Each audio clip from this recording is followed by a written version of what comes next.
কারণ ইন্টারন্যাশনাল পর্যায়ে ফুট খেলেছেন, স্পোর্টস সম্বন্ধে অনেক আইডিয়া, খেলাধুলাকে ভালোবাসেন। তো আমার মনে হয় যে মানে আমরা একটা পরিবর্তনের আভাস পাবো। আমার মনে হয় যে ঠিকমতো যদি আমরা সবাই ওনাকে সহযোগিতা করি, স্পোর্টসের মানুষ যারা আছেন, তাহলে আমি অবশ্যই মনে করি যে বড় একটা চেঞ্জেস আসবে বাংলাদেশ ফুল স্পোর্টসে, সেটা সবথেকে বড় কথা।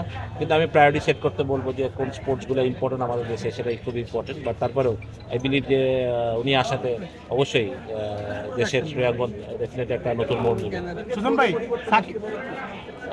আসতেই পারে, না আসার তো কোনো কারণ নেই, আসতেই পারে যদি প্রয়োজন হয়। কারণ এই ক্রিকেট বোর্ডটা গত বিগত যেই কয় মাস হয়েছে আমি মনে করি না যে রানিং ভেরি প্রপারলি।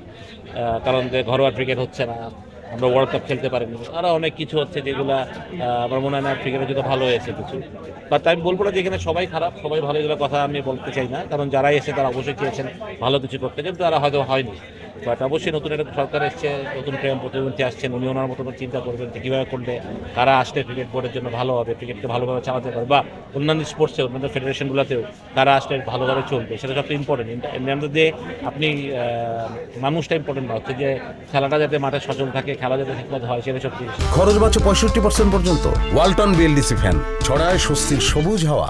আমার মনে হয় যে মানে ইলেকশন হোক প্রপার, যদি আমার মনে হয় যে ইলেকশনে যদি প্রপার হয়, যার যোগ্য তারাই আসবে, সেটা তখনই মানুষই বেছে নেবে যে তারা আসলে যার যার জায়গায় ঠিকমতো মানুষ নিয়ে আসতে পারলেই হবে। এবং আমার মনে হয় যে আমি জানি না কী হবে ফিউচারে, বাট যেহেতু এটা ইলেকটেড বোর্ড, এটা তো মানতেই হবে। সেই ইলেকশনটা যেভাবেই হোক, ইলেকশন একটা হয়েছে, সেটা নিয়ম ভেঙে হয়েছে বা যেভাবে হয়েছে, ইলেকটেড বোর্ড এটা কীভাবে সরানো যাবে বা চেঞ্জ, এটা সরকারই ঠিক করবে। তারপর হলে একটা আমার মনে হয় যে ইলেকটেড বোর্ড সেটাই আমার মনে হয় সবচেয়ে কাম্য সবার কাছে, এবং যোগ্য মানুষ যোগ্য জায়গায় আসুক, সেটা সবচেয়ে বড়। নিজে অনেক যোগ্য আসলে, সুতরাং ওনাকে পরামর্শ দেওয়ার কিছু নেই।